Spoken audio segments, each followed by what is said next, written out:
Good. All right, we'll start with the opening statement from Coach and then take questions from student athletes. Yeah, well, certainly I'm proud of the team. I thought we played hard, we competed, kind of stuck to the game plan, made the right plays. Obviously, Baylor's a fantastic opponent. All the respect in the world for them. Nikki does a phenomenal job. We knew what we were up against, but it was a big opportunity for us, and we felt like we've been really close here at home and let a couple slip away. And so to play the fourth quarter and to stay in that fight, kind of the entire way, I was just really, really proud of the group. Great crowd, best crowd we've had of the year for sure. Finally got us a weekend home game, and I thought our players played really well for the crowd, and they kind of helped will us to that one late a couple of times. So a lot happened in that game. There was a lot going on, just from a flow and the technicals and free throws and the stoppages, but really just proud of the group. I thought they responded the right way. These two were really, really good here sitting up next to me, so I'm proud of them. I'm proud for the team. That was a good moment for us, and then we'll put our attention to the next one, though, here pretty quickly. Questions from Jordan, Mimi? Jordan, Coach Collins said that Baylor had trouble adjusting to your changing presses, to going straight man or trapping versus some of your zones. What was in the game plan that you all saw that maybe thought that they would have trouble with that? And was there any, the way that you changed between them and executed them, was that a point of emphasis, hey, we've got to do each one of these right and execute our fundamentals? Yeah, I think our coaches brought up how, kind of in our press, we were going backwards a little bit instead of coming up and applying pressure. So yeah, that was definitely the emphasis, to add more pressure and make sure we got those traps in the idiot box. Which one do you think you're better in? Man, doubling, zone? I think we're pretty good at all of them. Does one suit your game better than another? No, I just like defense, so whichever one is fine with me. Mimi, you had 18 and 15 against one of the tallest teams in the Big 12. I mean, what allowed you to be so dominant in the post tonight? Just my will, honestly. A lot of teams start aggressive on me, and I think it's hard to keep pushing us. I have a 5 that's really dominant, so it was just me wanting to outwork. I know that they was a good offensive rebounding team, and I kind of looked over at my coach. He was telling me I need every rebound, so that was just a motivation for me to just keep going after it. Jordan, what did you think of the crowd tonight? Oh, the crowd was good. Thank you to the student section that came out, all the fans. We definitely feed off their energy a lot. Yeah, they were very important in that win. So yeah, it was a great crowd. Does that help? Like Mark was saying, the starts and stops and the the review. Does the crowd being here help that? Yes, a lot. I think. Any player enjoys playing in a crowd like that. That's going for them, especially. They were on the refs kind of tough, but they were good. Maybe this would have been your first time seeing this kind of crowd here. What did you think? It was amazing, honestly. I love engaging with the crowd. I love hearing the reactions and stuff like that. It definitely helps us out and brings us energy. There's people on the sideline let's go Mimi, and let's get it. So just hearing all of them and seeing everybody show up today was amazing. You were hyping them up there, Dan. Jordan, Baylor's coach was talking about how, about the press or even in the half court, you set the tone defensively. In regards to you liking defense so much, how much pride do you take in that, especially as we get closer towards the end of the season? I think just here, that's our bread and butter, our defense. So knowing that we need to bring that back, I had that note in the back of my head, it starts with me. I'm the point guard. So if I start off good, then my teammates will follow what I do. So, yeah. Mimi, what do you think the difference between size and physicality is? Because they were taller than you guys, but you and Jordan Thomas, they didn't really match you. Just your will, in intensity. I don't think I see nobody's size. I've been an undersized post pretty much all my life. I was tall in middle school, and then from there it was just okay, I got to do something else because I know I'm not going to be 6'3" or 6'4", but I've always kept my strength and just knowing my strength and weaknesses. If somebody's taller than me, they might not be as swift as me. If somebody's a 4, they might be a little bit a stretch 4, and I can dominate them in the post. Thanks, Jordan. Thanks, Mimi. Thank you. Good job, guys.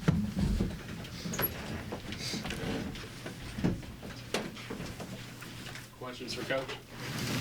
Mark, I guess, I just asked Mimi, what is the difference between size and physicality? And, Jordan Thomas was plus 25, and, I don't know, she scored 2 points, so, how much of a factor did that play?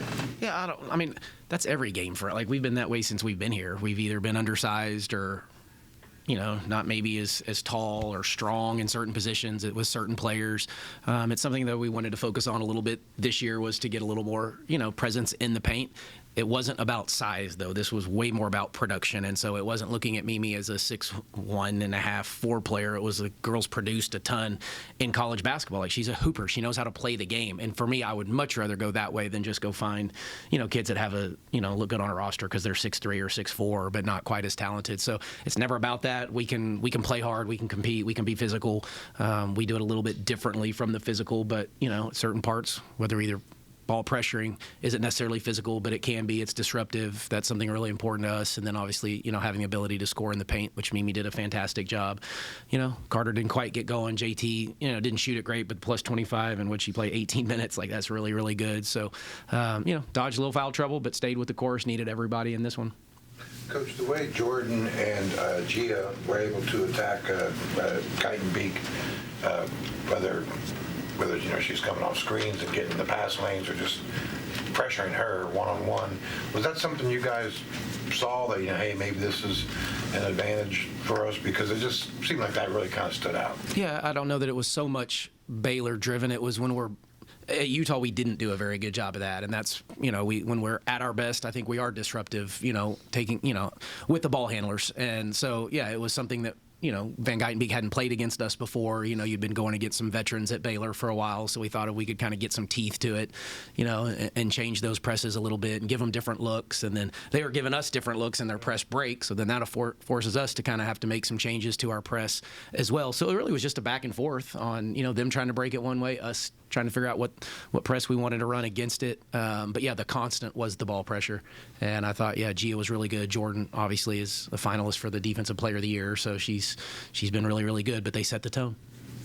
Is that the major consideration in you changing your press tactics, or are there times when you feel like, hey, we've been in this for X amount of trips, we need to show them something different, we need to kind of keep them off balance? Yeah, any of it. It can be that we've been in one. It could be that they've adjusted, which I thought Baylor did a pretty good job of changing the press breaker quite a bit throughout that game to give us different looks. But I thought our adjustments were pretty good as well, and I thought our kids just kind of bought into the game plan on that end, and they did a good job. To force them 30 turnovers on Baylor, which I think I read was like the most in 25 years, is pretty special.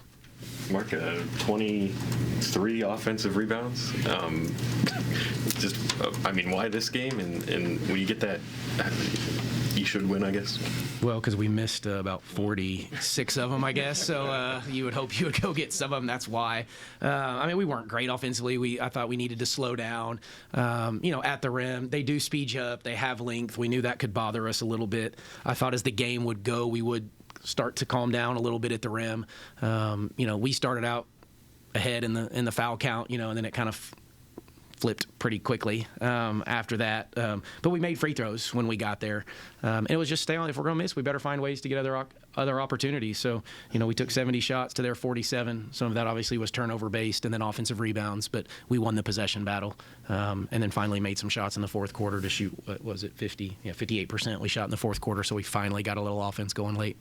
What stood out to you about Jordan these last couple of games? Obviously she's had games where she's had 5 or more steals, but just this game specifically, it seemed like she had a little bit more, pep in her step. Yeah, no, I think she's been trending that way for actually quite some time. I think when we play better, Jordan kind of gets it going for us. But, she was a little up and down early in the year. She would say the same thing, but no, over the last month plus, she's been really, really good, and certainly a tone setter for what we do. So, just happy for her, and I think the shot's starting to feel a little bit better for her. I know she only made the one, but they kind of dared her there, so I was happy she hit that one, and I think it's all kind of starting to click here at the right time. And you guys also eliminated a lot of opportunities for them in going to the paint, but also Baylor's coach said that a lot of that was just self-inflicting. What were you guys doing to kind of pack everything into the paint whenever they try to go downhill? Yeah, well, it was just, Bugs is a phenomenal player, phenomenal rebounder, so we had to keep her off the glass. Their 5s when they went big can pose a problem, rebounding. So, it's just, you're trying to force certain types of shots for certain types of kids based on your scout. At times we did a good job of that. At times maybe not so much. But I thought our first shot defense was pretty good. They didn't shoot it at a great percentage. They obviously got to the free throw line a ton, but outside of that, to hold that team to 29.8% field goal percentage gives us a great chance to win. Coach Collin talked about Sydney Shaw's development from the last time they played you guys, saying, last year they felt like they could pick on her a little bit more, and then she shows the complete opposite this time around. How much of the improvement have you seen from her? Yeah, a ton. Shaw's come a long, long way. And she would tell you this too. When she first got here in the summer, it was two summers ago. We got to get this kid to learn how to defend, and there's another level to what she's doing. But even when she wasn't playing great early, I don't even know if I took her out in the first quarter. If I did, it was very late. But there's just trust in her defensively to be in the right spots, to understand system, help us rebound when she's not, and then you're kind of just waiting for that offensive game to catch up, which she hit the 3 huge threes, and they cut it to 5 or 6, right? And she hit a 3, 4 minutes to go or something to get it to 8 or 9, and that was maybe all, kind of the dagger at that point. First half, you force 18 turnovers, but you're only up 6 points at the half. Do you look at that like, wow, I think we should have been up more, or do you look at it, hey, we're up by 6. We're in a spot that we'd have taken at the start of the game? I thought that to myself, but I didn't tell my team that. Yes, when you turn them over, I think it was 19 turnovers is what our stat sheet said. Yes, we should have been up probably more than that. And same thing, we had shot volume on them. We just didn't convert. But if you don't make shots and you turn them over, then it doesn't really matter. But that was something we did talk about. We wanted to make sure we converted those turnovers or steals into points. And, we did an okay job when it was all said and done, but there for a while it was a little too close based on the amount of turnovers. Mark, the other day you said you only think about like each game by itself, but how good does it feel to win this? Yeah, it feels good. Yeah, sure.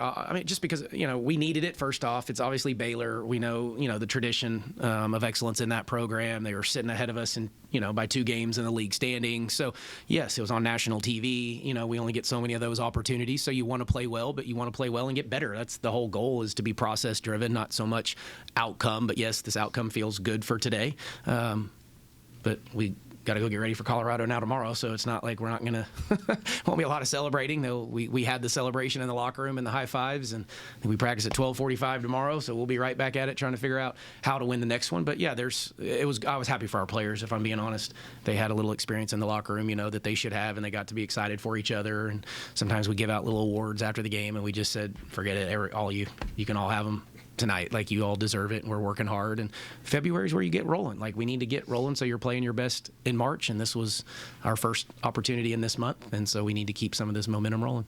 Thanks, Coach. Coach, I'm sorry. Coach, you've been asked about, your offensive rebounds, points in the paint, the turnovers. Did any of them surprise you? Now that you see the number on the box score? Nope. If we play well, it can look like that. Right. If we don't play well, it won't. I still want to make more shots. That's the one thing we still want to do, is finish a little bit at a higher clip. But we got the defensive field goal percentages down. That's something we've wanted to do. But yeah, we can offensive rebound. We can turn people over. That's not a surprise to me at all that we played and did that. Other than the opponent, obviously, to do that to Baylor is maybe different. But those are things that we traditionally do night in and night out if we're at our best. So thanks, everybody. Thanks, Mark.